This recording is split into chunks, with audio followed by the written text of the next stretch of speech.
ফেলে দেয়া বর্জ্য পলিথিন এখন আর পরিবেশের বোঝা নয়, বরং আশীর্বাদ হয়ে দাঁড়িয়েছে নওগাঁর মহাদেবপুর উপজেলার তরুণ মিনহাজুল ইসলাম আশিকের কাছে।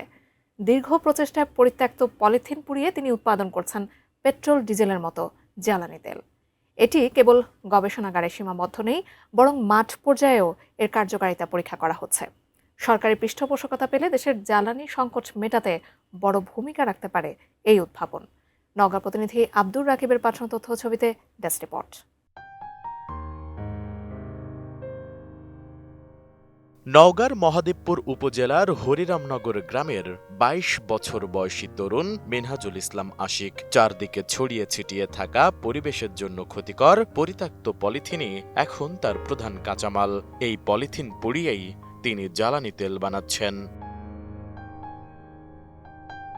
বছর দুয়েক আগে প্রথম এই উদ্যোগ নিলেও তখন সফল হতে পারেননি তিনি। তবে বর্তমানে জ্বালানি তেল সংকট তাকে নতুন করে অনুপ্রেরণা যোগায়। নিজের মেধা আর শ্রম খাটিয়ে আবারও শুরু করেন গবেষণা। একটি ড্রামের ভেতর পলিথিন ভরে তাপ দেওয়ার পর কয়েকটি ধাপ পেরিয়ে পাইপের মাধ্যমে ফোটায় ফোটায় বেরিয়ে আসছে পেট্রোল, অকটেন আর ডিজেল।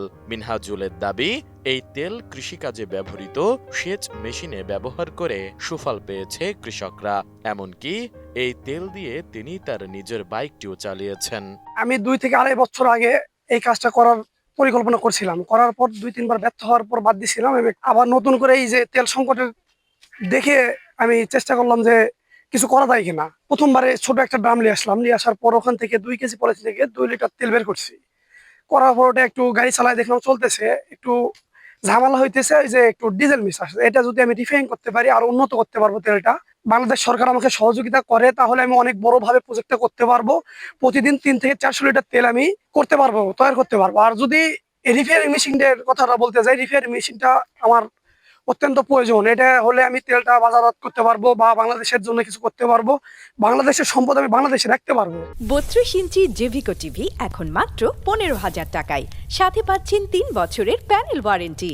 একসময় যাকে নিয়ে হাসি ঠাট্টা করা হতো, আজ তার সাফল্যে অবাক এলাকাবাসী। পলিথিন থেকে পেট্রোল, ডিজেল, অকটেন তৈরি করছে, মোটরসাইকেলও চলেছে এবং গাছ কাটা মেশিনও চলেছে।